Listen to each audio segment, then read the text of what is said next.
Hello everyone, welcome to Pahal classes. I am Rachana, your chemistry teacher. हमने अपने previous lecture में देखा था कि एटॉमिक मास क्या होता है, मॉलिक्यूलर मास क्या होता है। हमने रिलेटिव एटॉमिक मास और मॉलिक्यूलर मास दोनों सीख लिया था। ठीक है, हमने कैसे निकाला था रिलेटिव एटॉमिक मास और मॉलिक्यूलर मास। हमने देखा था कि एक लाइटेस्ट एलिमेंट लेके उसके कंपैरिजन में हम अदर एलिमेंट्स का क्या निकालते हैं, रिलेटिव एटॉमिक मास। ये हमने प्रीवियस वीडियो में बात की थी। आज के वीडियो में हम देखने वाले हैं कि ग्राम एटॉमिक मास क्या होता है, ग्राम मोलिकुलर मास क्या होता है। इन सब के बारे में हम आज के वीडियो में पढ़ने वाले हैं। सो हम अपना वीडियो स्टार्ट करते हैं आज का। आपकी स्क्रीन पे विजिबल हो रहा होगा, आपको दिख रहा होगा कि यहाँ पे क्या दिखाई दे रहा है आपको, ग्राम एटॉमिक मास।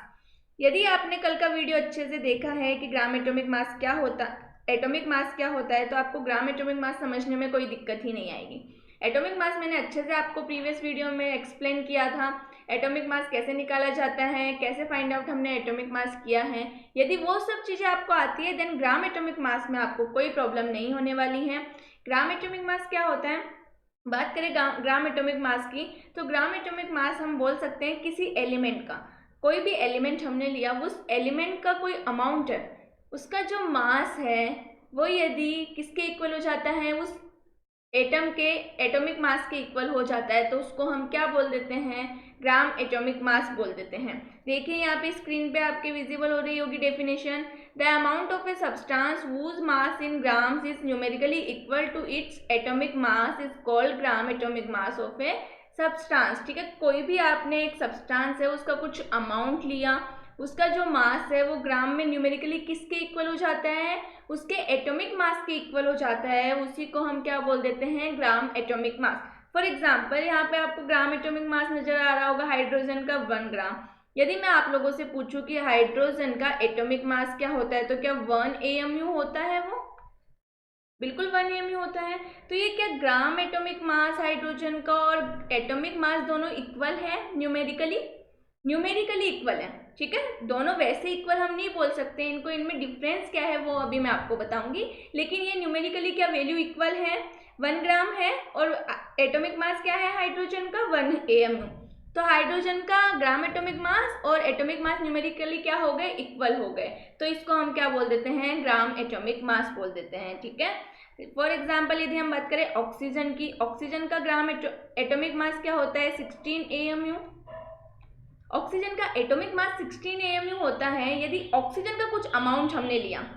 ठीक है, ऑक्सीजन का कुछ अमाउंट लिया और उसका यदि ग्राम एटॉमिक मास है, उसका जो मास है वो किसके इक्वल आ जाता है, 16 के इक्वल आ जाता है, तो उसको हम क्या बोलते हैं, न्यूमेरिकली क्या बोलेंगे, ग्राम एटॉमिक मास। तो इसका ग्राम, ये तो ऑक्सीजन का एटॉमिक मास था।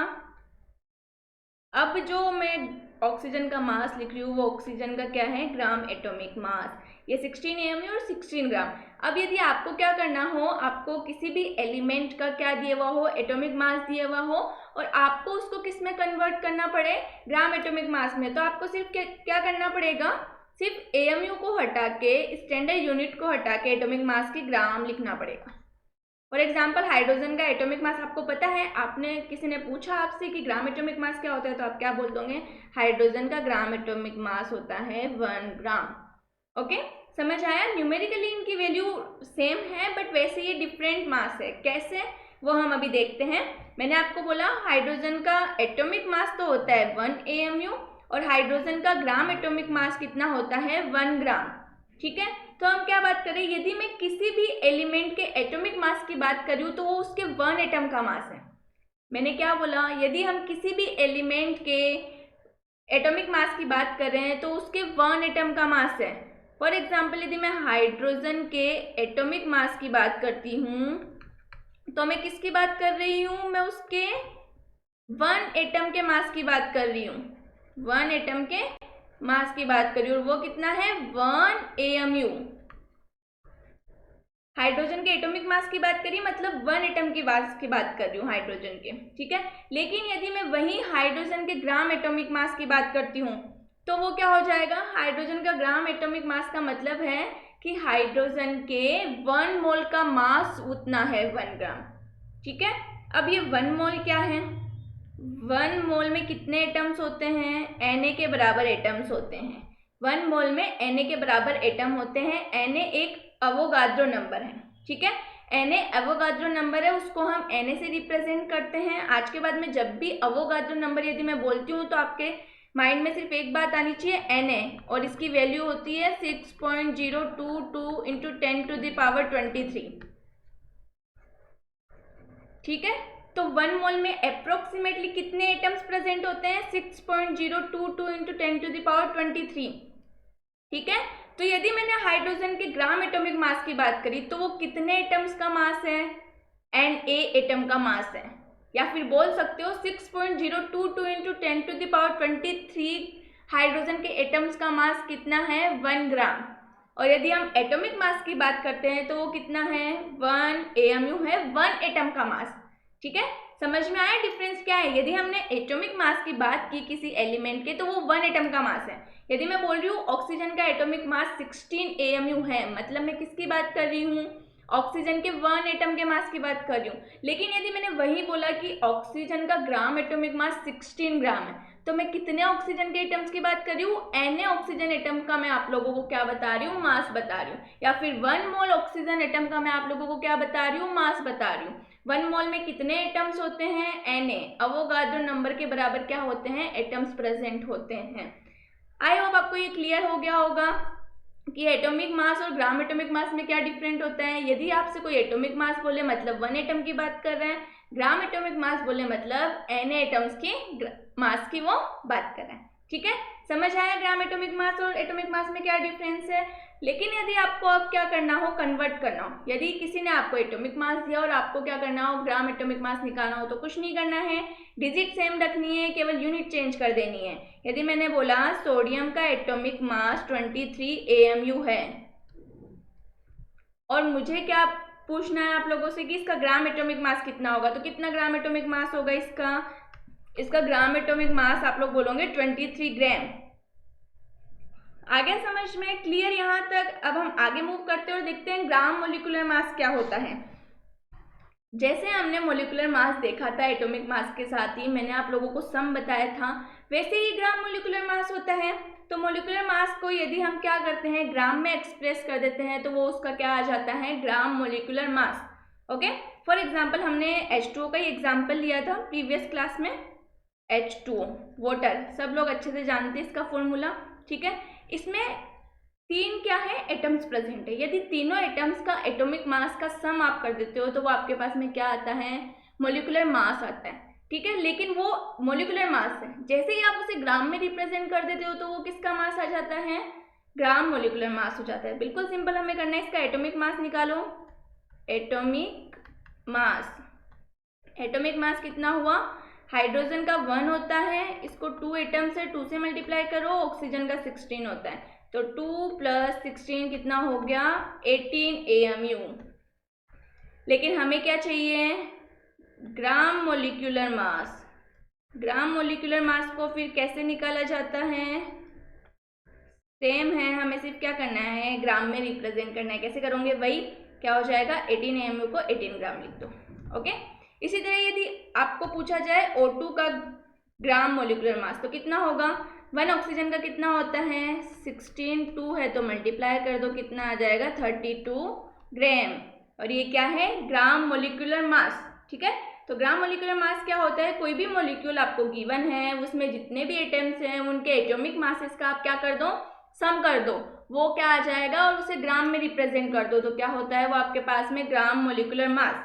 देखो यहाँ दिए हुआ है gram molecular mass of oxygen is 32 gram. Oxygen को हम कैसे एग्जिस्ट करते हैं नेचर में? O2 की फॉर्म में। तो ये क्या है? एक मोलिक्यूल। इसमें कितने ऑक्सीजन के एटम्स है? 2। ओके, समझ आ गया? मैंने आपको H2O के एग्जाम्पल से भी समझा दिया। इसी तरह आपके पास में कोई भी गिवन हो तो आप उसका ग्राम मोलिकुलर मास निकाल सकते हो। ठीक है, अब हम मूव करते हैं अपने कुछ क्वेश्चंस पे। क्वेश्चन आपकी स्क्रीन पे विजिबल हो रहा होगा आपको। क्या क्वेश्चन गिवन है? Calculate the number of gram atoms present in the following masses. आपको क्या करना है?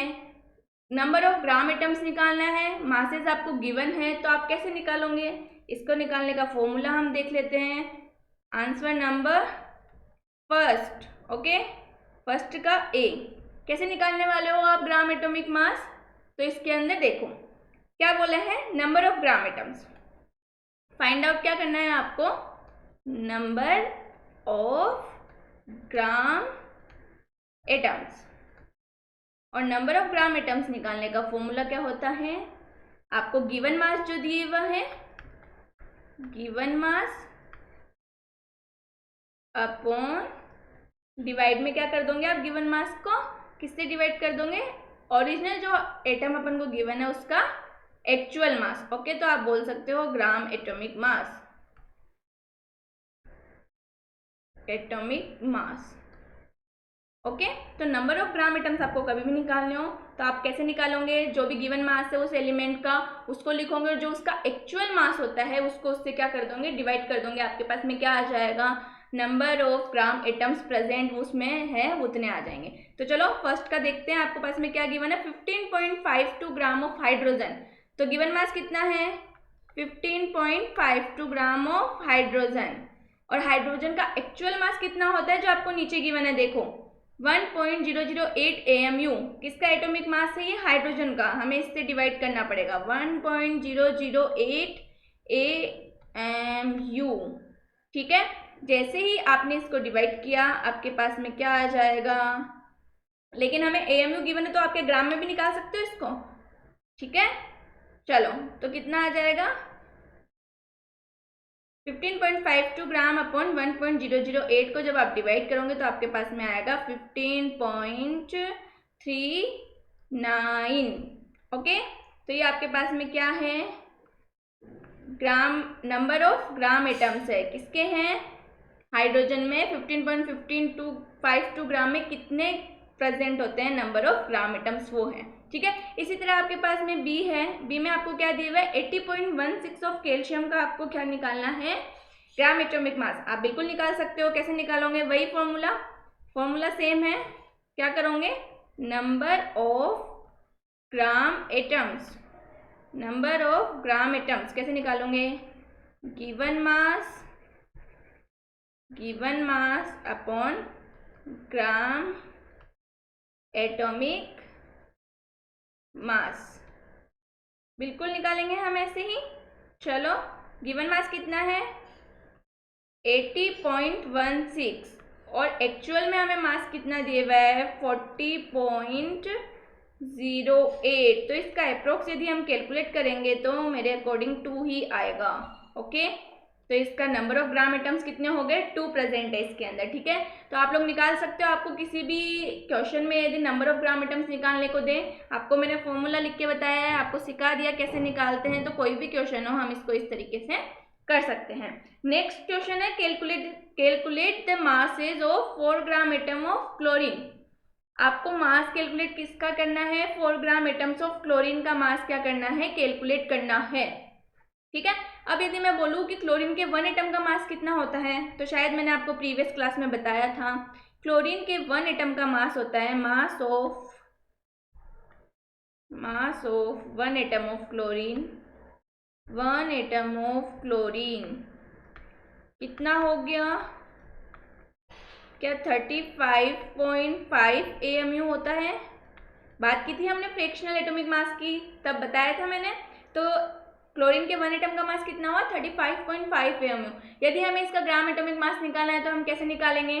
ग्राम एटॉमिक मास निकालना है तो हमें क्या करना पड़ेगा? इसको ग्राम में चेंज कर दो। चलो, इसका ग्राम एटॉमिक मास क्या हो जाएगा? ग्राम एटॉमिक मास किसका? क्लोरीन का कितना हो जाएगा? 35.5 AMU ग्राम, सॉरी। ठीक है, ये हमारे पास आ गया 1 एटम का। लेकिन आपको पूछ रहा है फ्रॉम 4 ग्राम एटम्स के अंदर, तो क्या आपके पास में 35.5 ग्राम क्लोरीन का जो मास है उसको क्या 4 से मल्टीप्लाई करते से आपके पास में आपका आंसर आ जाएगा? ठीक है, तो क्या करो, इसको एक 4 से मल्टीप्लाई कर दो। जैसे ही आप 4 से मल्टीप्लाई करोगे आपके पास में आपका आंसर आ जाएगा 35.5 को। ठीक है, हमारे पास में 142 ग्राम। ओके, तो ऐसे यदि कोई भी आपसे पूछा जाए क्वेश्चन तो आप कैसे निकाल लोगे?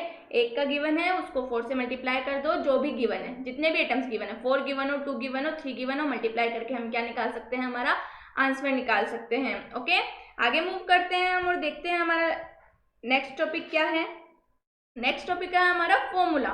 फॉर्मूला क्या होता है? ओके, हमने ग्राम एटॉमिक मास देख लिया, ग्राम मोलिकुलर मास देख लिया, कुछ क्वेश्चंस उन पे देख लिया। अब हम पढ़ेंगे फॉर्मूला।